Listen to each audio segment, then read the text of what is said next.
You guys all know about that Adult Swim sign-off bumper called "The Dawn is Your Enemy"? There's a reason they don't show it anymore.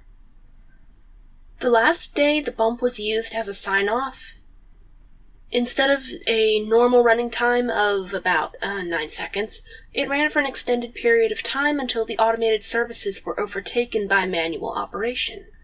We all know the sound that shook our childhoods or teen years. The resonating metal, the rumbles, the sound of metal scraping against metal. Feel free to look it up if you're a bit rusty. Now, when the audio cut, it doesn't sound complete. It's not finished. Not over. The producers of Adult Swim and Cartoon Network were purposefully cutting off the rest of the sound, and for good reason. The rest that followed was the exact same reason why you'll never see this bumper again on the air.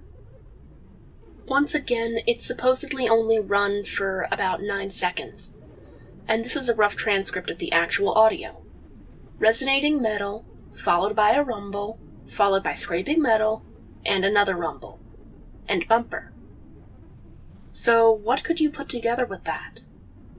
Nothing rings a bell, right? Exactly. This part that they used is utilized effectively to scare off children that have still tuned into Adult Swim.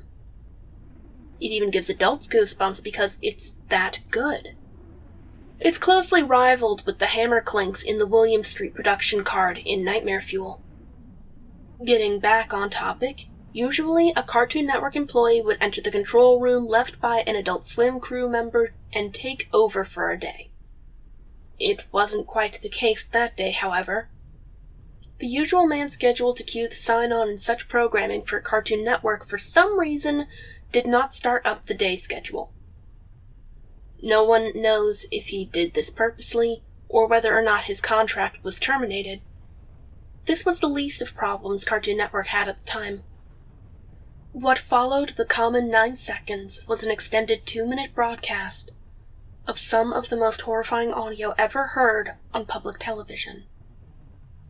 The metal continued to resonate, and the scraping continued. Slowly, an uncontrollable sobbing came clearer. Not one person was crying, but a multitude of people were screaming and yelling.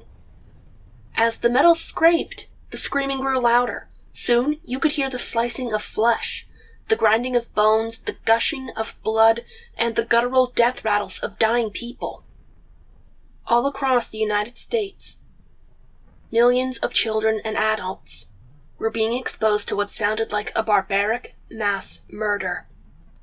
People were calling in all across the country, crying or screaming or begging for it to be turned off.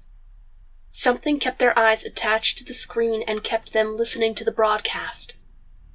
People assumed the control room was finally gotten into, and the bump was shut down, ending a traumatic experience no one could undoubtedly forget.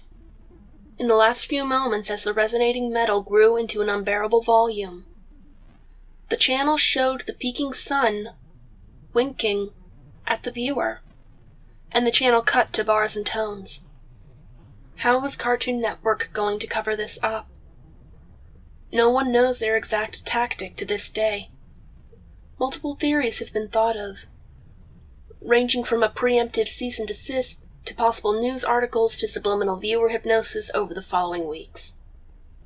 While all public evidence does not officially exist, Cartoon Network officials do acknowledge a hijacking of the channel's frequency on the day, but go into no further detail.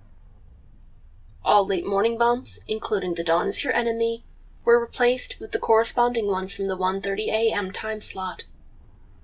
Word is, however, that somewhere hidden in an Onion site, accessible only via Tor, is a recording of the bump played that morning.